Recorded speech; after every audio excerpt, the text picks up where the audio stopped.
Buenos días, chicos. Esperando que se encuentren súper bien. Ayúdame encendiendo las camaritas, por favor.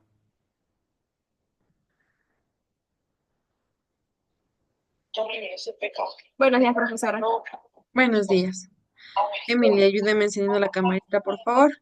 Hasta mientras les voy a compartir pantalla del material de trabajo que vamos a analizar el día de hoy, ¿ya?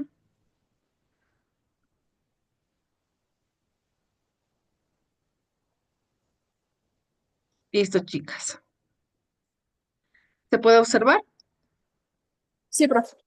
Ya. Vamos a ver, bueno, en este caso vamos a continuar con las clases anteriores y hablábamos sobre las fuerzas. Entonces, en este caso vamos a hablar sobre la composición de fuerzas. En la mayoría de los casos sobre un cuerpo no actúa una única fuerza, es decir, no solo una fuerza actúa en los cuerpos o en el movimiento de este cuerpo, sino un conjunto de ellas, como en el caso de la imagen. Este conjunto de fuerzas constituye un sistema de fuerzas y es equivalente a una única fuerza imaginaria que llamamos fuerza resultante, como la parte de aquí. Tenemos varias fuerzas. Tenemos la fuerza normal, que es la que hace la persona para subir, la fuerza del peso. Tenemos la fuerza newtoniana, que es la de gravitación, chicos. ¿Ya? Son varias fuerzas y estas crean un movimiento específico. Sobre el carrito actúan tres fuerzas y que equivale a la fuerza resultante, que es esta, ¿no? Que es la que estamos subiendo, que es la que en este momento está poniendo un movimiento a este carrito. La fuerza resultante es la fuerza que produce sobre un cuerpo el mismo efecto que el sistema de todas las fuerzas que actúan sobre él, es decir, la suma vectorial de las fuerzas del sistema. El procedimiento del cálculo de la fuerza resultante a partir de la fuerza de componentes del sistema se denomina composición de fuerzas. ¿Hasta aquí está entendido? Ya. Si es que está entendido, ayúdenme, perdón, con dos ejemplos, uno Paulette y uno Emily, sobre una fuerza que actúan varias fuerzas, una fuerza resultante, se puede decir. ¿Qué podría ser?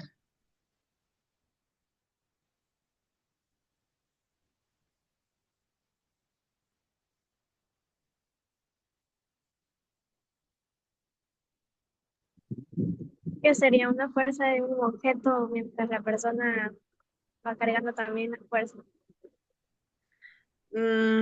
A ver, hágalo en ejemplo, Emily. O sea, prácticamente como observamos ahí en la imagen, que el chico está haciendo fuerza sobre otra fuerza.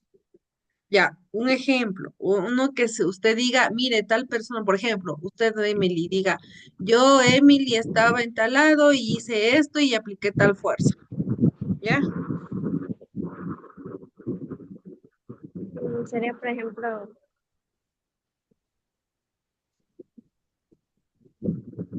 llevar cuando se va el gas y entonces llevamos el tanque de gas. Entonces, como eso es pesado, estaría haciendo fuerza. Ya, sí, en efecto, ya, un ejemplo así. Paulette, Profe, como cuando uno va, cuando, o sea, cuando yo, digamos, cuando yo vaya al gym y cargo una pesa, o sea, estoy haciendo varias fuerzas ahí. sí, en efecto, sí. Listo, chicas. Está hasta aquí entendido. Vamos con un ejemplo. Aquí vemos un pequeño ejemplo más de los que ya me habían dado ustedes.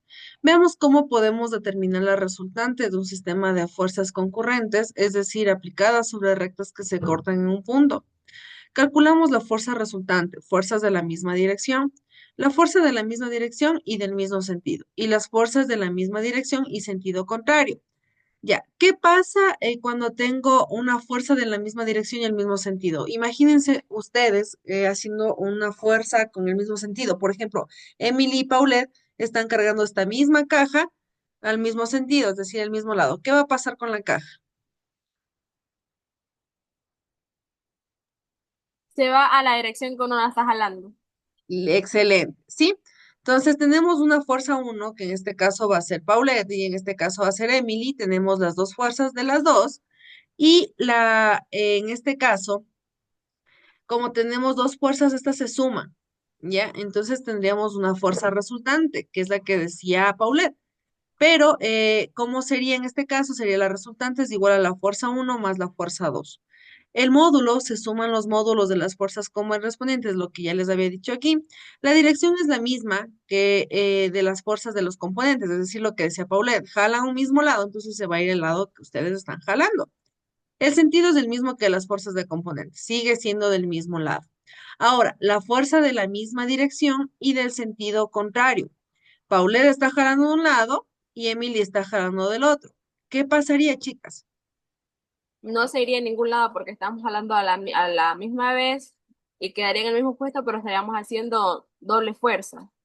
Ya, excelente. Entonces, quiere decir que mi fuerza resultante, en este caso sumaría porque yo le puedo arrastrar. En este caso restaría porque de una jalo de un lado y la otra del otro lado. Entonces, la fuerza resultante aquí se resta. El módulo es la diferencia entre el valor absoluto entre los módulos de la fuerza común, es decir, va a ser negativo. Voy a restar. Ya, 6, aquí en este caso tengo 6 menos 2 serían 4. Así se hace el módulo. La dirección, la misma que la fuerza del componente, y el sentido es el mismo que la fuerza de mayor módulo. En el caso de que, por ejemplo, en el caso de que, digamos que Emily tiene más fuerza que Paula, entonces va a jalar un poquito más hacia ese lado. Pero en este caso no se movería porque estaríamos jalando del lado equivocado.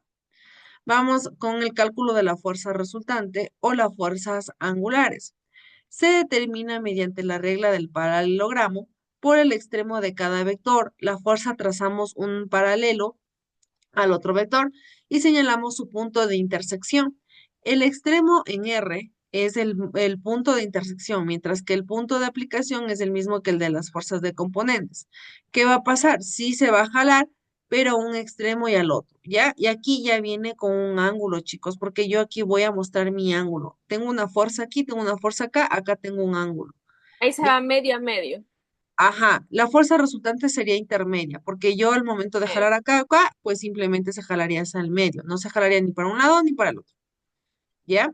Solo sea el caso muy excesivo, que sería que, por ejemplo, esta persona tenga más fuerza que esta o esta que esta, pero sin embargo, siempre la fuerza resultante va a estar en el medio. Hasta aquí está entendido, ¿verdad? Estas son las fuerzas angulares, las fuerzas de la misma dirección y sentido contrario, y la misma dirección y mismo sentido, ¿ya? Entonces, hasta aquí creo que está bastante entendido. En el caso particular de que las dos fuerzas aplicadas tengan direcciones perpendiculares, el módulo resultante se halla aplicando el teorema de Pitágoras y el triángulo indicando en la imagen. En este caso, la resultante al cuadrado es igual a la fuerza 2 al cuadrado más la fuerza 1 al cuadrado. ¿Ya? En este caso, como tendríamos al principio, es 240 newtons al cuadrado más 280 newtons al cuadrado. Y esta, a la vez, después de multiplicar esto con esto y esto con esto, a ver, hagámosle para que entiendan un poquito, ¿ya?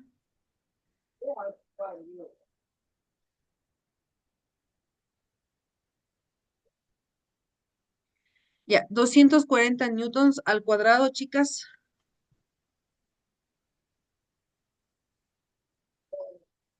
¿Cómo dijo, profe? Disculpe. 240 newtons al cuadrado.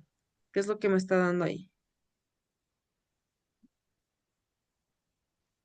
¿Sería cuánto? 57.600, ¿no es cierto? Ajá. Ya, me dice que es más. Le voy a bajar. De ahí que tengo que realizar.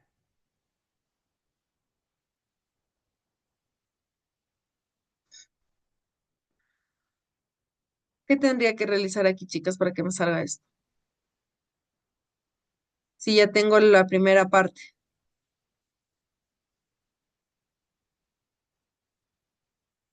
Tendría que realizar O sea, multiplicación. sumar los 280 newtons al cuadrado. La resultante de esto. ¿Cuántos 280 newtons al cuadrado?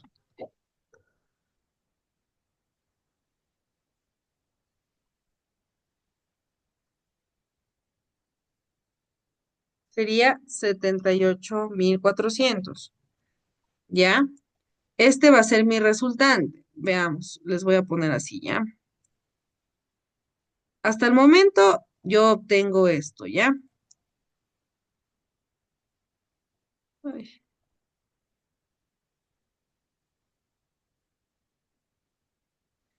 ya. Ahora, ¿qué realizo aquí, chicas? Ya sabiendo que tengo esa cantidad. Dividir. Voy a dividir, segura. No, a sumar creo que. Ya, excelente. Voy a sumar los resultantes. ¿Y qué me daría?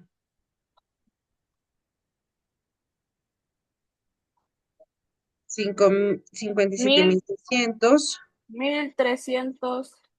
No, 136.000. eso, 136.000. Tenemos que practicar esos números, Paulette. No, ya estoy mal, profe. Ya. A ver, entonces me quedaría esta. ¿Y de ahí qué realizo? Y ahí dividir creo que es ahí ahora sí. Voy a dividir. ¿Con qué voy a dividir?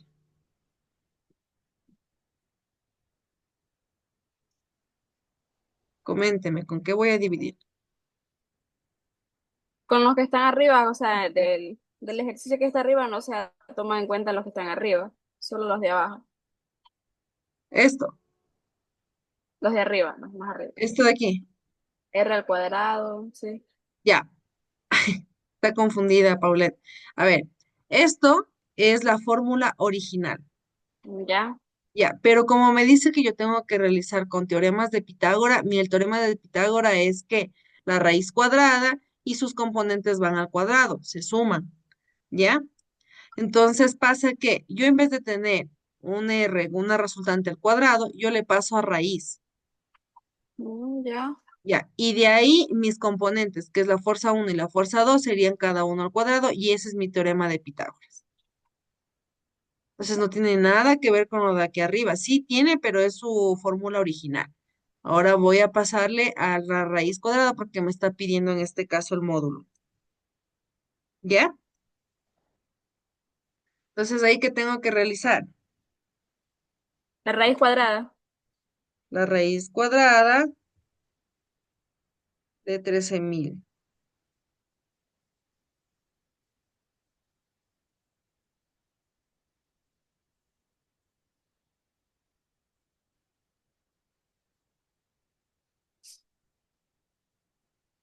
Listo, me sale 368.8 newtons. No se olviden del... Ah, ya lo escribió. No se olviden de los newtons, ¿no? Porque cada uno está representado por los newtons. ¿Sí me escucharon, no, chicas? Sí, profe. Ah, ya. Es que aquí parecía que estaba apagada. Listo. Así se realiza el módulo.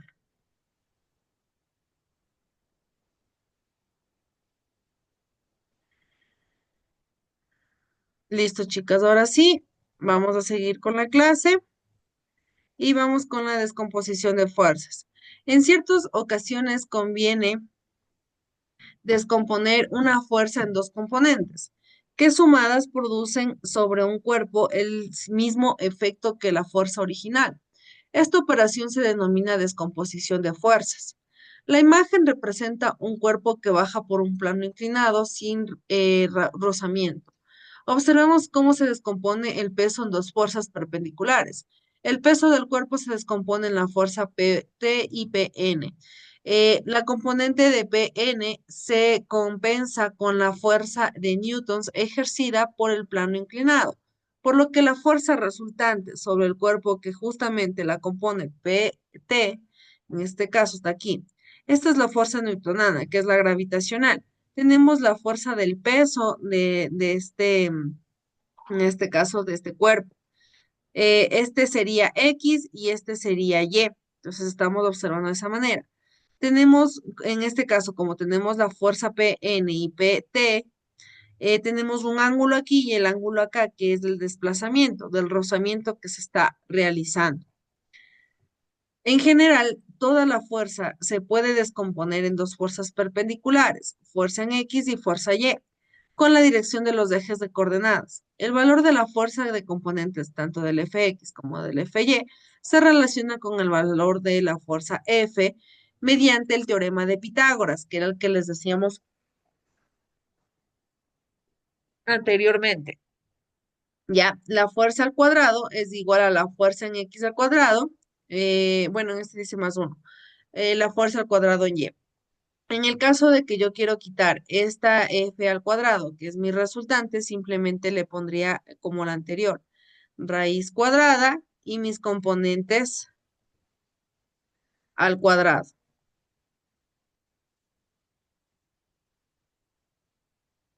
¿Está claro? Sí, profe. Sí, Miss. Ya, sigamos. El equilibrio de las fuerzas.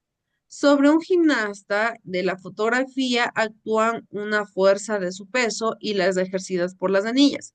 Esta fuerza se compensan dando lugar a una resultante nula. En esta situación se dice que hay un equilibrio de fuerzas. Decimos que dos o más fuerzas aplicadas a un mismo cuerpo está en equilibrio cuando neutralizan mutuamente sus efectos, es decir, cuando su resultante es nula. ¿Por qué será nula? ¿Quién me dice?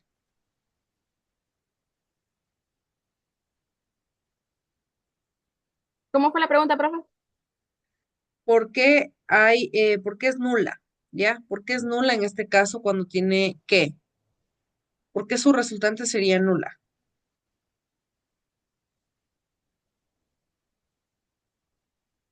Porque está en un mismo equilibrio. Porque existe un equilibrio, chicas. ¿Ya? Excelente, porque existe un equilibrio. Tenemos una fuerza resultante que nos permite que el cuerpo, en este caso el móvil, esté en equilibrio. Vamos a ver un ejemplo. Profe, no me acuerdo. Nos dice que Sandra y Antonio ejercen sobre una mesa que está en reposo la fuerza uno y la fuerza 2 que se presentan en la imagen. ¿Qué fuerza debe aplicar Carolina sobre la mesa para que éste permanezca en reposo? Representa gráficamente esta fuerza y determina el valor de sus componentes. ¿Qué tenemos? Datos específicos, fuerza uno y fuerza 2. No me están dando aquí, pero yo les voy a poner acá porque ya supuestamente aquí en este ejemplo le dibujaron antes de.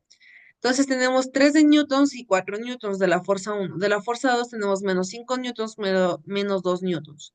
Sea la fuerza 3 es igual a la fuerza 3 en X y fuerza 3 en Y. Entonces, la fuerza aplicada por Carolina para que la mesa permanezca en reposo, las tres fuerzas aplicadas deben estar en equilibrio. Entonces, ¿qué me quiere decir cuando me dice que está en equilibrio? ¿Cuál sería mi resultante?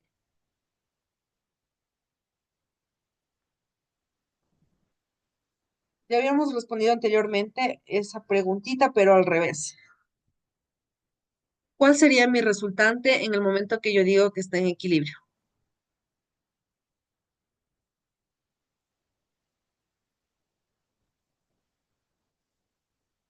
¿Cómo sería que, profe? ¿Cuál sería mi resultante si me dice que debe estar en equilibrio?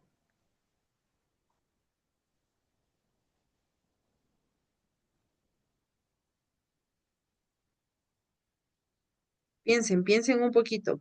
¿Cuál sería?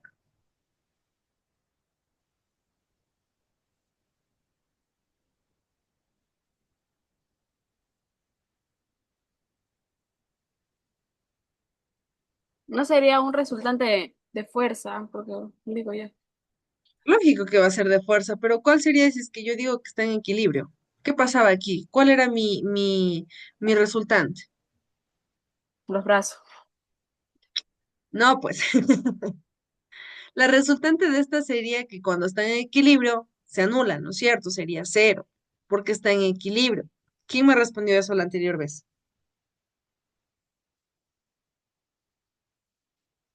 Entonces, si aquí en este caso me dice que yo debo estar en un equilibrio, mi fuerza resultante debería ser cero. Ya, porque está en nula, porque está en equilibrio, chicas. Si descomponemos cada fuerza sus componentes sobre los ejes, tenemos que el eje X y el eje Y. En el eje X, que me habían dado que la fuerza resultante es 3 newtons, menos 5 newtons, que es el que está acá, es de aquí, una acá, una aquí y una acá. Más la fuerza 3, este me tendría que dar cero. Entonces, en la fuerza 3, 3 menos 5 me quedan 2 newtons. En el eje Y, 4 newtons menos 2 newtons más F3Y, que es la fuerza resultante 3. Esto me tiene que dar igual a cero. Pero ¿qué pasa? 4 menos 2 es menos 2. ¿Listo? Pasa que 2 menos 2, ¿qué me da la fuerza resultante? 2 menos 2, chicas. No creo que eso no sepan. Cero. Cero, entonces sería nula. Entonces quiere decir que sí está en equilibrio, ¿verdad? Esa es la fuerza que deberían aplicar cada uno. Eso es todo, chicas, con respecto a la fuerza resultante y el equilibrio de las fuerzas. Cuerpos en equilibrio. Un equilibrista de un circo compensa la fuerza que actúa sobre él para mantener el equilibrio. Las fuerzas existentes en el edificio que proyecta para que éste se mantenga en equilibrio y no se derrumbe. ¿Cuál es un ejemplo claro de esto? Es, por ejemplo, el columpio que está en equilibrio, pues la fuerza que actúa sobre él se compensa entre sí, dándola lugar a una resultante nula. Bueno, aquí le dicen columpio. En el caso de nosotros es sub y baja. Entonces, cuando nosotros llegamos en el punto de equilibrio, primero tenemos un punto, ¿no? Que es este. Este es mi punto de equilibrio. Y tenemos dos pesos. Pero cuando llega un punto de equilibrio, pues este se anula, ¿no? Un cuerpo está en equilibrio estático cuando está en reposo y permanece en esta situación de forma indefinida, como lo que pasa aquí. Para conocer las condiciones bajo las que un cuerpo está en equilibrio, debemos distinguir dos tipos de movimientos. Tenemos la de traslación y la de rotación. La de traslación nos dice que todas las partículas del cuerpo efectúan el mismo desplazamiento. Y la de rotación son todas las partículas del cuerpo que describen trayectorias circulares alrededor de un eje, excepto las que están situadas sobre el propio eje que se mantienen inmóviles. De la misma manera que una fuerza resultante produce un movimiento de traslación sobre un cuerpo, para determinar si existe una rotación, se introduce la magnitud momento de la fuerza. Ya. En la puerta, explíqueme por qué tenemos un punto de equilibrio o el momento de fuerza, ¿dónde es? Porque, o sea, porque está firmada en el suelo, En el suelo, por eso se abre y se cierra. por eso. Y el punto de fuerza serían las que la sostienen la puerta. Ya, es al revés. El suelo no es un punto de equilibrio, porque sinceramente si estuviera en el suelo no se abriría ni se cerraría. Pero tenemos las bisagras que nos permiten a nosotros abrir y cerrar y además tener un punto recto de equilibrio donde la puerta no se me vaya a caer. Ese es el momento de la fuerza. El momento de la fuerza es cuando uno se abre, se cierra, se abre, se cierra. El eje de giro serían las bisagras. De la misma manera que una fuerza resultante produce un movimiento de traslación sobre un cuerpo para determinar si existe una rotación, se introduce la magnitud momento de la fuerza. El momento de la fuerza respecto a un punto es del producto de la fuerza que por la distancia del producto a la recta que contiene el vector de la fuerza, que sería igual al momento de la fuerza respectivo al punto cero, que es igual al módulo de la fuerza por la distancia del punto cero o la recta del vector fuerza. La unidad de medida del momento de la fuerza en el sistema internacional es de Newton por metro. Un cuerpo está en equilibrio estático si no actúa ningún movimiento de traslación ni de rotación. Recuerden eso.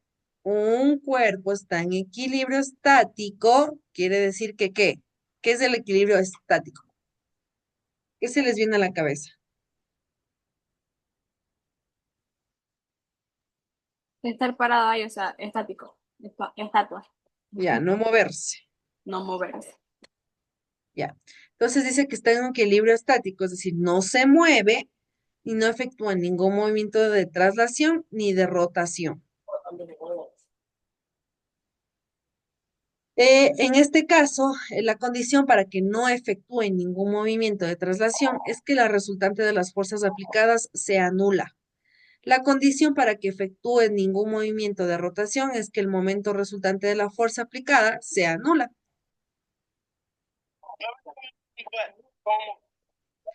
Las leyes de Newton. Tenemos tres tipos de leyes de Newton. Cuando, como ya hemos visto, las fuerzas son acciones capaces de modificar el estado en reposo de movimiento de los cuerpos, la relación que existe entre las fuerzas y el movimiento del objeto del estudiado una parte de la física llamamos dinámica. La dinámica se ocupa de determinar qué clase de movimientos produce la fuerza cuando actúan sobre los cuerpos, descubrir qué fuerza está presente en un cuerpo de movimiento. En este caso, por ejemplo, tenemos estas de aquí, pero vamos a seguir con un poquito de teoría para ya empezar con la primera ley. El núcleo central de la dinámica lo constituye las leyes de Newton, la ley de la inercia, la ley fundamental de la dinámica y la ley de la acción y la reacción. La primera ley de Newton se llama la primera ley, ley de inercia. Sabemos que experiencia que para que un cuerpo que está en reposo se ponga en movimiento, tenemos que aplicar una fuerza sobre él, que es lo que habíamos visto anteriormente, ¿verdad? Está claro, ¿no es cierto? Sí. Ya. También sabemos que si un cuerpo se mueve con velocidad constante, es necesario aplicar una fuerza para que se detenga, ¿verdad? Eso también sería fuerza.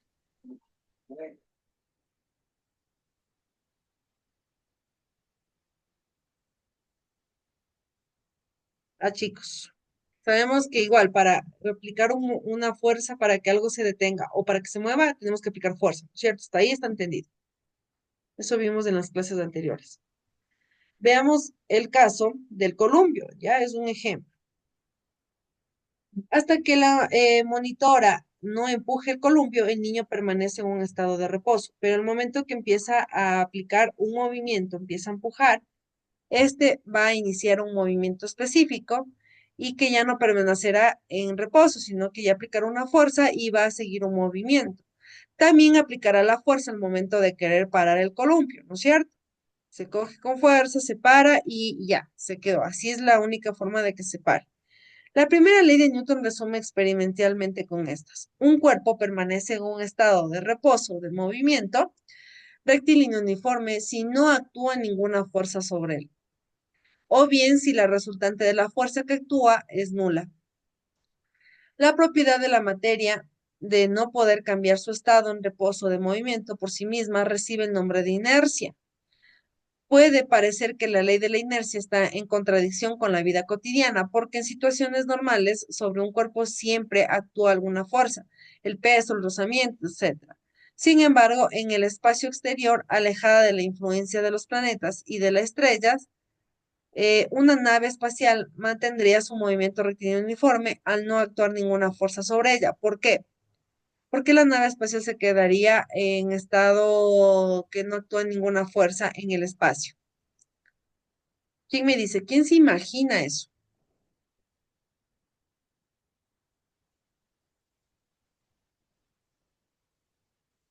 ¿Quién se imagina, chicas? Se van al espacio y ninguna fuerza actúa sobre O sea, sobre la nave. imagen, profe. No, no, no, no, no. Ponga atención. Dice que vamos al espacio exterior y alejado de tanto de los planetas y estrellas, una nave espacial mantendría su movimiento rectilíneo uniforme al no actuar ninguna fuerza sobre ella. ¿Por qué no actúa ninguna fuerza sobre ella? Porque no estaría en movimiento. Porque simplemente fuera del sistema de este planeta, pues existe algo que se llama también gravedad. La gravedad no permite que ningún cuerpo, bueno, fuera es cero gravedad, permite que flote este tipo de cosas, ¿no? Entonces no ejerce una fuerza específica, porque es bajo cero gravedad. Aquí tenemos gravedad y por lo que nos permite a nosotros estar en el suelo, pero en el caso de que no existiera, este haría que nosotros flotáramos y no existiera ninguna fuerza específica. Tenemos la fuerza de rozamiento. La fuerza de rozamiento aparece siempre que un cuerpo se desliza sobre una superficie y se opone a un movimiento, como este movimiento de aquí, que es de los bolos. Hasta aquí está entendido la primera ley de Newton, las fuerzas y todo. ¿Tienen alguna pregunta, alguna duda, chicas? No, Todo está No. totalmente entendido. Ya, chicas. Sí. Tienen unas actividades en la plataforma, ya mismo les dan de aparecer. Les deseo éxitos en sus tareas. Nos veríamos la próxima clase, chicas. Estudiarán, por favor, verán si es que no comprenden algo, volverán a ver la clase o me preguntan en las clases después. Me hacen saber cualquier situación por medio de la plataforma y nos veríamos la próxima clase. Chao, chicas. Pueden nomás Chao. salir de la reunión si no tienen ninguna pregunta.